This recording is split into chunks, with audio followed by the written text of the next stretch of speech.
semuanya, kembali lagi bersama saya di Aesthetic Vibes. Di video kali ini saya akan membahas beberapa faktor yang dapat memicu keretakan dalam rumah tangga nih. Salah satunya adalah faktor dari kurangnya komunikasi. Nah, komunikasi dalam rumah tangga ini adalah hal yang paling penting. Kalau misalkan kedua pasangan dalam rumah tangga saling melakukan silent treatment ataupun yang biasa kita kenal hal-hal yang seperti cuek-cuekan, diam-diaman, saling nggak peduli, nah itu salah satu penyebab faktor terjadinya kerusakan dalam rumah tangga ya. Yang kedua, finansial atau secara ekonomi, secara keuangan. Kalau misalnya suami istri tidak bisa mengelola keuangan dengan baik ataupun ada perbedaan dalam mengelola keuangan, ini juga bisa menjadi salah satu faktor pemicu terjadinya keretakan dalam rumah tangga. Apalagi kalau misalnya kita disertai dengan gaya hidup yang melebihi pendapatan kita nih. Nah, ini yang bahaya ya dan nggak boleh dilakukan. Lalu faktor yang ketiga, usia pernikahan di usia yang sangat dini ya. Misalnya kita itu kan masih muda, tiba-tiba kita pengen nikah karena saling cinta. Padahal kehidupan yang sesungguhnya itu kita lalui setelah berumah tangga, barulah itu kehidupan yang sesungguhnya. Apalagi kalau misalnya kita telah dikaruniai dengan seorang anak gitu loh. Yang namanya anak itu kan tanggung jawabnya besar. Kalau misalnya mental kita belum siap, secara finansial kita belum siap, itu juga bisa menjadi salah satu faktor penyebab terjadinya kerusakan dalam rumah tangga. Jadi kalau misalnya kita mau menikah nih, kita harus siap dulu secara mental, fisik, dan lain sebagainya agar supaya di kemudian hari tidak terjadi hal-hal yang tidak diinginkan.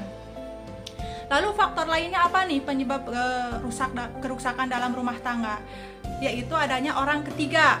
Orang ketiga itu biasanya selalu ada dalam keluarga ya. Kalau enggak dari orang luar. Kalau misalnya dari keluarga boleh jadi itu dari ipar, dari saudara ataupun mertua.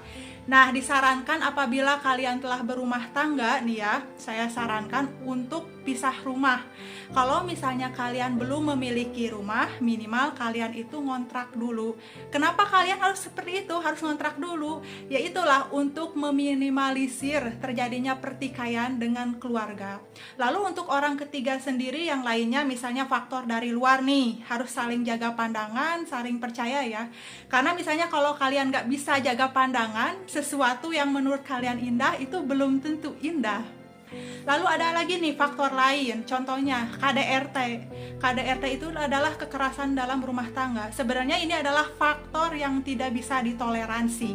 Tetapi kembali lagi ya kepada pasangan masing-masing. Kalau misalnya pasangannya ingin berubah, bertaubat, misalnya tidak akan melakukan kekerasan lagi, menjadi seseorang yang lebih baik lagi, boleh jadi dia diberikan kesempatan oleh pasangannya. Jadi solusinya atau misalnya nasihat yang akan saya berikan untuk kali ini, dalam rumah tangga kalian harus terbuka, itu kunci yang utama ya, terbuka satu sama lain. Kedua, harus memberikan kasih sayang satu sama lain. Karena yang namanya rumah tangga nggak cukup dengan finansial. Kalaupun misal kita punya finansial yang cukup tetapi tidak ada kasih sayang, rasanya akan hambar.